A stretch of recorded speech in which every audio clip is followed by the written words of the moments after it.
might의 기본이 잠재력을 일깨움 또는 잠재성을 알아봄이라 했는데요. 이 기본 의미가 어떻게 확장 변화하는지 한번 살펴보겠습니다. 1. 잠재력 있는 일에는 가능성이 열려온다. 잠재력이 있으면 그건 가능할 수 있다는 말이 됩니다. 단 그게 그냥 가능성이라기보다는 잠재력 정도의 가능성입니다. They might offer you the manager position. 그들이 매니저 자리를 제안할 잠재성이 있다. 잠재력 가능성이 있다. 정도의 뉘앙스가 됩니다. 자, 이것을 could로 바꿔서 They could offer you that position. 그들이 그 자리 제안하는 거 되는 일이다. 제안할 법하다. 그럴 수 있겠다.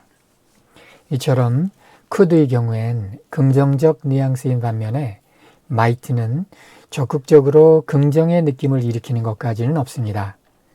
잠재 상태일 뿐이기 때문입니다. 잠재 상태라서 확정적인 느낌이 희박하니까요. 자, 2번. 잠재성이 있는 만큼 추측이 가능하다. 잠재성이 있으면 미확정 상태인 만큼 추측해 볼 여지가 생깁니다. 하지만 그게 실제로 그럴지는 모릅니다. 아직은 잠재 상태일 뿐이니까. He might be home by now. 지금쯤 집에 와 있을지도 모르겠다. He could be home by now. 지금쯤 집에 와 있을 수 있겠다. 지난 시간 공부했던 could와 지금 공부 중인 might는 둘 다 추측하는 뉘앙스의 확장 의미를 만드는데 추측에도 차이가 있군요. 되는 의식을 일깨우는 could는 될 법한 일, 즉 긍정적 감각으로 추측하는 반면에 잠재력 있는 might는 잠재적인 수준으로, 즉 미확정 감각으로 추측을 만듭니다. 그러다 보니 한국어로 해석하는 말투부터 달라집니다. could 경우엔 될 수 있을 것 같아 식으로 다분히 긍정적인 말투이고 might는 될지도 몰라처럼 긍정적일 것까지는 없는 말투죠. 모른다고 하니까요. 한편 내용 자체가 긍정적이지 않은 상황, 가령 실패하는 거를 언급하는 경우에는 might보다는 could가 오히려 더 심한 어감으로 다가옵니다. You might fail if you were lazy in English. 영어 게을리하면 실패할지도 몰라. 할지도 몰라. 그러니까 이건 우려스러운 느낌이죠. 이제 반면에 You could fail if you were lazy. 게을리하면 실패할 수도 있어. 실패하는 거 되는 일이야. 자, 그렇다면 이건 다분히 경고스러운 느낌이죠. 경고. 이런 감각 차이가 생기는 이유는 could의 긍정 뉘앙스가 워낙 뚜렷하기 때문입니다. 그러다 보니 부정적인 내용까지도 긍정하는 뉘앙스를 만들게 되는데 부정을 긍정하면 그게 부정인 거죠. 실제로 부정을 긍정하면 더 확신에 찬 부정 감각을 만들게 됩니다. 결국 부정을 긍정하게 되면 더 어려워질 수 있다라는 거죠. 그것은 긍정의 의식으로 키워주기보다 긍정의 힘에 의해 소멸될 대상이다. 마치 어둠이 빛의 밝음에 의해 소멸되는 게 자연과 섭리의 이치이듯이. 이렇게 보니까 조동사 공부하면서 인생 교훈까지 배웁니다. 자, 그러니까 성공 법칙인 거죠.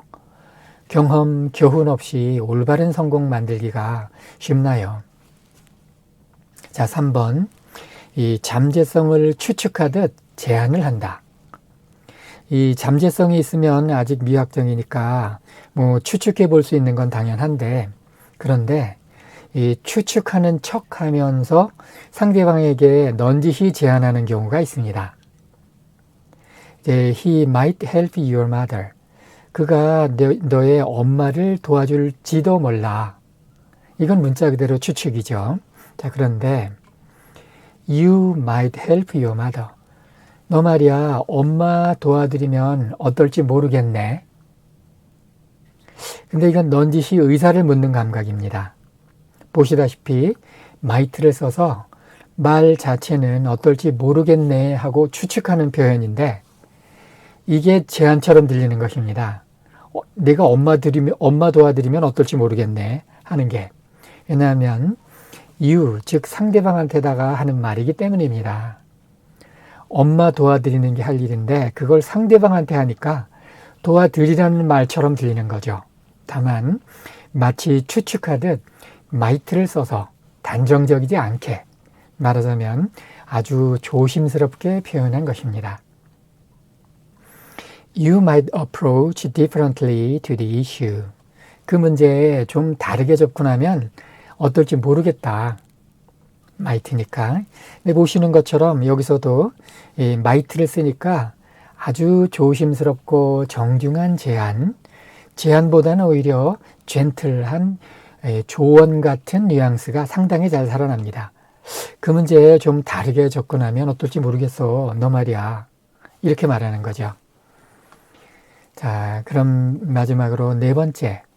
제안처럼 말하지만 실제로는 요청을 한다. 내 요청을 직접적으로 표현했을 때 듣는 사람 입장에서 부담스러울 수 있는 경우라면 might를 써서 단정적이지 않게 표현해 볼 수 있겠습니다. Might I have your name, please? 성함을 알려주실 잠재성이 있을까요? 알려주실지도 모를까요? might를 썼으니까요. 이렇게 하니까 약간 좀 지나칠 정도로 조심스럽단 그런 느낌이 좀 됩니다. 그래서 might를 may로 한번 바꿔보겠습니다. may가 가능성을 여는 감각이다라고 잠시 언급을 했었으니까 May I have your name, please? 성함 알려주실 가능성이 좀 열려 있나요? 좀 열어주실까요? 성함 알려주실 가능성을 좀 열어주실까요? 표현이 나름 괜찮죠. 적당히 공손하고 또 나름 정중한 느낌이 듭니다. 자, 이런 표현, 이런 한국어로 해석되는 이 표현들이 실제 영어의 may라든지 might라든지 could의 이 실제 그 영어민다운 어감하고 상당히 유사합니다. 왜냐하면 이 might나 may나 could든 전부 다 기본 의미를 갖고 시작했기 때문입니다. 이게 바로 기본 의미의 중요성이라고 할 수 있겠습니다. 자, 이렇게 해서 잠재력 일깨우는 조동사 might를 공부해 보았고, 그리고 이제 조동사의 표현나무 제2번 동그라미 속으로 might가 들어왔습니다. 1번 could에서 되는 의식이 일어나 2번 might로 잠재력을 일깨우니, 자, 이런 스토리가 되었습니다.